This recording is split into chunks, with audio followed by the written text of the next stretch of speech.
So, 21 Pilots is a band. So, why am I talking about them today? I don't know why. I just wanted to, for the funny, I guess. Because I can make memes. Also, on this video is gonna be, like, highly edited. There's gonna be a lot of jokes in this video. So, sarcasm warning. A lot of 21 Pilots fans need to know that a lot of this is sarcasm. And number two, also, disclaimer, I am nostalgic for the band. I'm not a fan, but I do have nostalgia from when they were like the biggest thing on Earth. I guess not on Earth, but like on the radio, so I do remember that era. And Free, not my normal content. I do want to do more music related content because I don't know, fun subject, and you can make a lot of memes about it. Okay, so 21 Pilots, I have no idea how they came together. I'm not the people that go and look back on like every single live show a band has ever done or an artist has ever done. I'm not that person. I'm not the punk rock MBA here to give you a whole history lesson and then tell you why we're successful. I'm not Sunny V2. I'm not gonna exaggerate a rise and fall. I just kind of talk about whatever. Okay, huge reason why I'm making this video is mainly because 21 Pilots turns 15 this year. Yeah, I know for a fact I made some of you feel old. I know I made someone in the audience feel old. It makes me feel old because I'm going to be as old as 21 Pilots. In fact, I'm technically older than 21 Pilots by several months. So, yeah, I might as well go into the retirement home. I'm just kidding. Like, there is a difference between a person and music because music can change in 15 years. A person like physically changes, mentally changes. But like, they're not old until they're in Congress. So I don't know the whole origins. I know it was a Free Person band. I know the name of like the two current dudes, Tyler Joseph and Josh Dunn. That's it. But I'm just gonna be talking about kind of like my love-hate relationship, cause nostalgic part of me. I remember there a time in my life where, it's kind of a personal story. I had swimming lessons as a kid at basically my like local area's like huge college, and they had swimming lessons, and so I did those. And every time I came back on the radio, I always remember every 2 or 3 times. At least 2 times a week, there would be Stressed Out, Ride, or Heathens playing, and I remember those moments. Those are nostalgic. If someone were to play them while I was driving past those roads, I'd probably like have a weird deja vu moment. Especially if I was in the same car, then I would be completely like, did I go back in time? So yeah, it has a special place in my brain, in the membrane and heart, because I grew up with them. Same thing with like Imagine Dragons. Quality of the music, debatable, but I grew up with them. Same thing with this, except for Imagine Dragons, I enjoyed more for a more period of time, and I think they're more substantially like they're more good over time than good in random bursts. And I'm gonna talk about it. Now, I don't have a green screen, but Editor Me can introduce to you a graph that I'm going to make, or I've already made. The graph of the like 21 Pilots being good. Yeah, so basically, you know, the first album, self-titled, the big peak at the beginning, right away, right at the gate, you know, it was already pretty good, already doing something interesting, you know, doing a weird, like, synthwave hip-hop, alternative, like, fusion, you know, interesting instrumentals, you know, like, actually somewhat, you know, like, interesting to listen to. I'll get into that later. And, you know, the scene could improve. The album's not perfect, but there are some good songs. Friend Please is a good one. Trapdoor is another good one. And Isle of Flightless Spurs is one of my favorites on the album. The guitar in that song slaps. And then, you know, we had Air Catcher, that's a good one too. Everything else is kind of mid. But, you know, it's better to have a whole bunch of mid songs and a whole bunch of songs that have good elements, but everything else is absolutely horrible. I'm talking about Regional at Best. Yeah, Regional at Best is immediately just a boom, all the way to the bottom of the graph in terms of being good. Like, the reason why it's not on Spotify in the US and in a lot of other countries is because no one in the band wants even to be hugely available, because it's basically just an hour-long, like, audio slideshow of bad demos and, like, songs that are just bad in execution, even bad in idea. And a lot of the fan base, because I'm looking at this from like a bystander, I'm looking at this from far away, and I think, how come anyone that's not in the community looks at this and goes, this is bad, this is trash, absolute dumpster fire? But then everyone in the fan base is like worshipping it, and I think I know why. Now, I was gonna bring this up until later in the video because I don't like using this word as a punching bag, but Regional at Best is like one of the most emo things I've cut my life into pieces ever heard.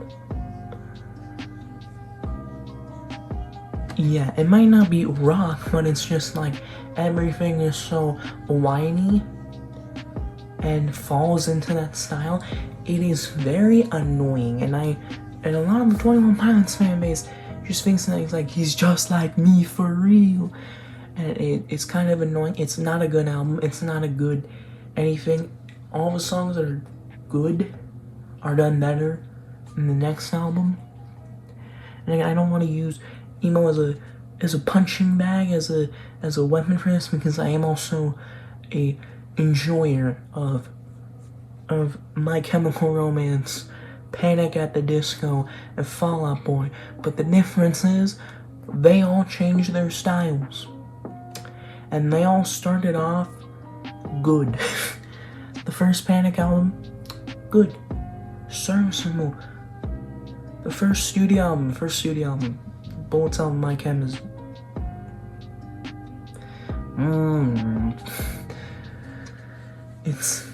it's hit or miss, but first studio album, 3 Cheers, perfection.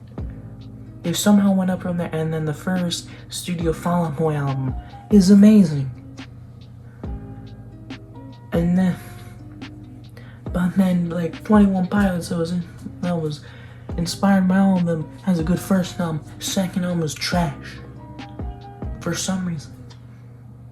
So again, as a connoisseur, as those 3 bands that I've mentioned, I will not be using that as a huge punching point, a point of criticism, until it becomes unbearable. and that is regional at best. It's just kind of pretentious, very whiny. Also, most of their discography, they use BitCruncher for like the vocals, the synths, and everything else.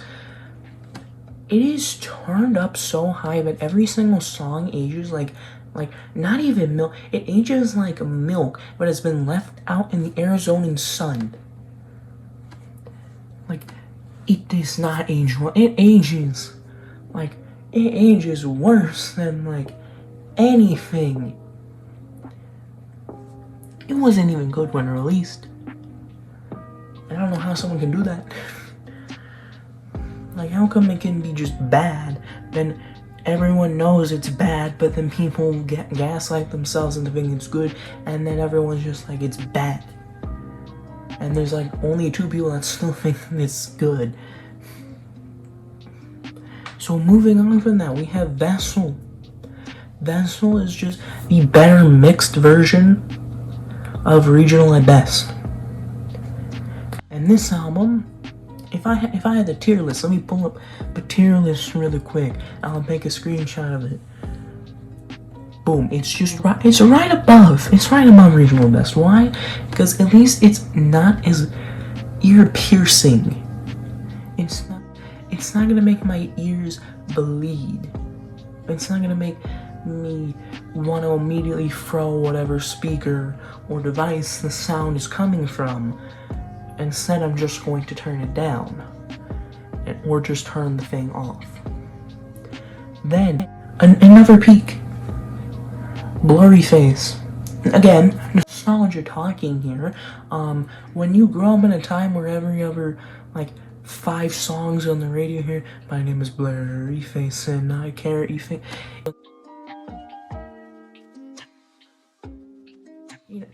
If you hear that enough times, and at good points in your life, you're gonna remember that and be like, this is good.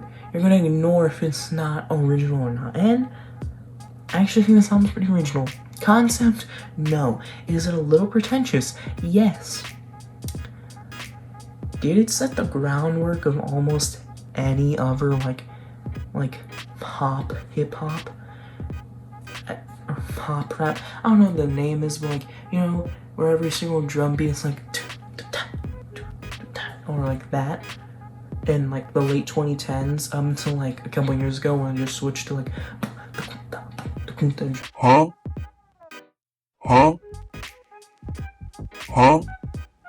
drums. Until then, it was the 21 Pilots drums. Even the drum pattern for Believer is just a rockified version, unlike some of the stuff on Blurryface. I'd say this is probably one of their best albums in terms of how almost every song stands out from each other. Heavy Dirty Soul is super cringe, but it stands out, instrumentally, it stands out. Stress Count has a cool, synth kind of sampler thing. I'll play a clip really quick, only for a couple seconds, just so I don't get copyrighted. So that Ride has a kind of a funk kind of guitar synth thing going on. It also has it's the closest thing it gets to being an actual band, not just a drummer. Quotations, because most of the drums are not they're all programmed, you can tell. And then just singing is the closest thing it comes to being an actual band. And then Goner is a really good switch up. It starts off being we're back to the original at best whiny stuff, and then that's kind of good. It stands out. It's their most iconic stuff. Nostalgia, my favorite in terms of if you play almost any one of these songs that have been on the radio, I'll be you play these songs to anyone in Gen Z, they will immediately be happy. They will immediately be nostalgic. Okay, and then after that, on the graph, we have Heathens. I know it's a single, but it comes in between Trench and Blurryface, so we have to talk about it. Good song. It's not objectively good, but it's good in my heart, okay? Let me have this one. Then we have Trench. This is objectively their best album. It's the only one that made Brad taste in music not cringe. It's the only one that, like, Nate is lame is just, like has zero criticisms for, and, like, means that he actually likes modern, like, 21 Pilots.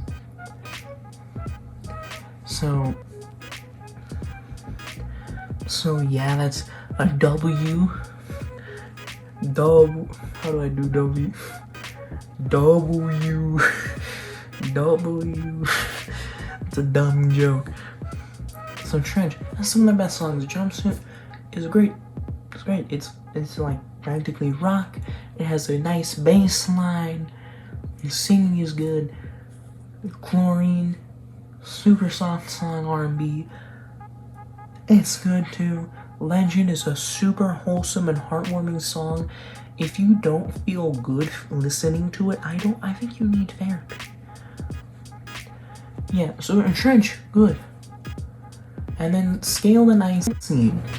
I can commend them for actually trying to do something unique in the pop world and actually trying to be rock instead of being labeled as rock for stuff that clearly is not rock. You know, like Imagine Dragons, like, they were labeled as indie when they were doing rock, and then when they did pop, they were labeled as rock. I don't know why. The next thing you know, they're gonna be doing rock again, and they're gonna be labeled as, like, I don't know, metal next time. Like, next thing you know, they're gonna be doing, I don't know, reggae, and they're gonna be considered rap. Imagine Dragons genres, like, being considered certain genres, really weird. Like, I can commend 21 Pilots with Scale and Icy trying to be a little bit more rock, but at the same time, it's not executed really well. It sounds like, you know, like if you were to go to the YouTube, like, audio library, scroll down, go to the rock section of the music, you'll find stuff that sounds similar. I'm saying it sounds like stock music. Like, it feels like generic rock music used for, like, budget movies, and, like, they can't get, like, someone to compose it, so they just go on, like, Adobe stock, like, audio, and then just, like, download half of them. Just be like, which one works? Yeah, this one works. It's kind of what it feels like. It's not a horrible album, that's why it's just kind of in the middle. It's not better than self-titled, it's not worse than Best or Original at best. It's just kind of in the middle. And then, that's their entire discography. There's nothing else to talk about besides that musically. So what else am I going to talk to? So does the band hold up 15 years later? Yes. If you are Gen Z. If you are older than Gen Z or younger than Gen Z, you probably won't like it, because if you're in Gen Alpha, you don't have any idea of the music that was considered rock but was not rock. So if you hear Imagine Dragons, 21 Pilots, you'll be like, this is boring. I want music that is even 10 times more boring and ear bleeding than 21 Pilots can be. And then old people, you know, had, especially millennials, actually had good music that had whiny vocals. Like there's a difference between, like, Blink-182 whiny, which is already bad, but it's bearable with, you know, a lot of instrumentations. Sometimes 21 Pilots give me too much. So obviously, like, if you're above the age of, like, 28, you'll probably hate every single second of it. If you're under the age of, like, 15, or, like, if you're, like, not about to turn 15, so if you're under 14, you're gonna hate it, because you're not gonna remember. You're gonna be like, like what, 5 or 4 when every single 21 Pilots single was on the radio. Like, you won't be able to remember that. I was like 7, 8 when that was happening. And then when like Trench came out, I was like, I think it was like, I don't know, I know I was old enough to at least remember it. And like have actual like fond memories of it and like core memories attached to it. So yeah, also a quick note on the fan base. The fan base is one of the most cringe things I've seen music community wise, you know, but they've been outdone by K-pop fans and then alt-pop fans. When I complain at 21 Pilots being emo, I'm saying it's whiny, and I feel like it's a little bit pretentious. I take back all those statements of it. The moment we bring in Billie Eilish or Olivia Rodrigo into the picture, I immediately might be like, no, I think I'll stick to listening to original at best. My ears might be destroyed, but I'd rather not be able to hear anything else going on over there. Yeah, the fan base is weird. Fan base is oddly obsessive. You know, drawing fan art or like just technically stalking, and also just like idolizing 2 dudes that like made beats and like in their bedroom when they were like very young adults. Is like, why are you making them like your idols? Why? But yeah, the fan base is kind of cringe. Overall, discography, 60-40 in terms of good and bad. Overall, my opinion is it's the worst band of all time. If you like it, you're bad, and my opinion is right. I'm joking, but I'm joking. I really don't care what you think. That was not supposed to be a pun. I'm leaving that in. But hope you guys did enjoy this video. This video is a lot more edited than my normal videos. Again, almost unscripted. I did have like at least bullet points in my mind here to talk about these albums, all of these albums, that specific single, have a story. Yeah, this is kind of like a return-ish video, like return video, not like I'm coming back to YouTube guys, or I was on a break. It's my like official return video. It's probably gonna be like 2 weeks after my return video. Yeah, I hope you guys did enjoy the video. If you like this edited style, tell me. Also, if any 21 Pilots fan is listening to this video or watching it, everything I said was a joke, please. And if you're an alt-pop fan, I meant everything I said. Your music is bad. And, yeah, if you guys enjoy, be civil in the comments. Like, comment, and subscribe, and watch for more. And if you like the music-related content, please like the video. See y'all in the next video. Bye.